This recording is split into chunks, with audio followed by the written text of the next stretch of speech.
Je disais tout à l'heure, les gens m'ont interpellé pour me demander pourquoi la délocalisation de l'événement ici au niveau de la promenade. Et c'est très important de répondre à cette question.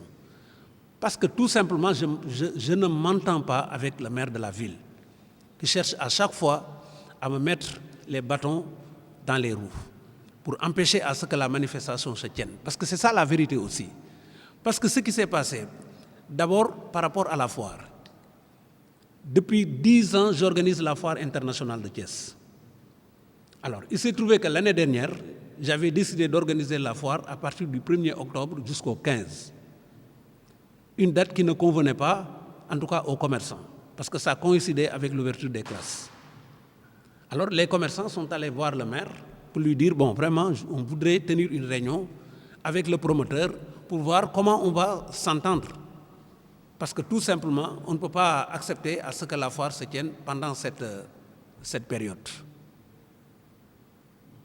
Et j'ai accepté, effectivement, donc changer la date que j'avais déjà prise pour amener la foire du 25 octobre au 10 novembre.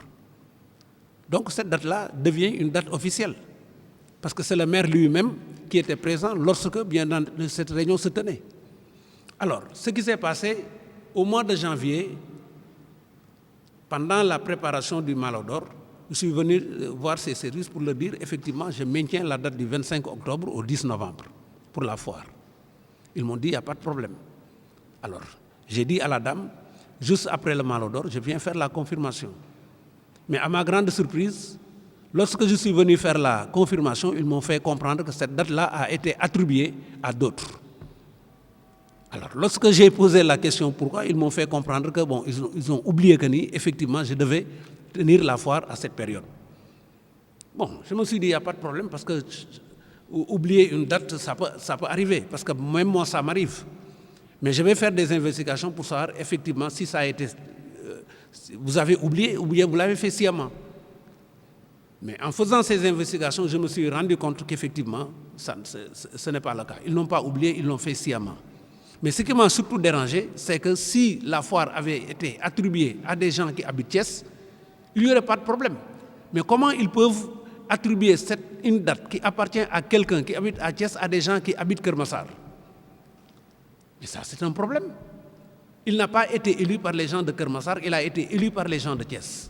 Alors je voudrais vraiment qu'il me réponde le fait que cette foire-là a été attribuée à des gens qui habitent à Kermassar, au lieu de donner ça à quelqu'un qui l'a organisé depuis 10 ans. La deuxième chose, c'est que l'année dernière, on a eu quand même quelques problèmes par rapport à l'organisation du Malodor. Parce qu'à une semaine du Malodor, l'artiste qui devait en tout cas animer l'événement a perdu sa maman, à une semaine de l'événement. On était dans l'obligation en tout cas de décaler au moins de 4 jours et aller chercher un autre artiste. Parce qu'une semaine avant l'événement, tous les artistes sont déjà sur contrat. Il fallait donc décaler 4 jours pour pouvoir négocier. Alors nous avons finalement négocié pour avoir Titi qui a joué d'ailleurs à la place de Wali. Mais à ma grande surprise, Khelkom Bach, qui n'habite pas à Thiès, a accepté de laisser passer parce que c'est un cas de force majeure. Les télévisions qui se sont déplacées ont accepté de laisser passer parce que c'est un cas de force majeure. Mais le maire de la ville m'a demandé de repayer parce que le chapiteau que nous avons mis là-bas, donc 4 jours de plus, ça va porter préjudice à la mairie de Thiès. Ils m'ont empêché d'organiser la foire. Vous allez voir très prochainement, à partir du 25, vous allez voir une foire à la promenade organisée par des gens qui n'habitent pas Thiès, au moment où le promoteur qui l'organisait à tout moment est là. Je n'ai jamais eu de problème financier avec la mairie. J'ai toujours payé mes ordres de recettes, recevoir mes quittances de la perception avant d'être autorisé à organiser au niveau de la promenade.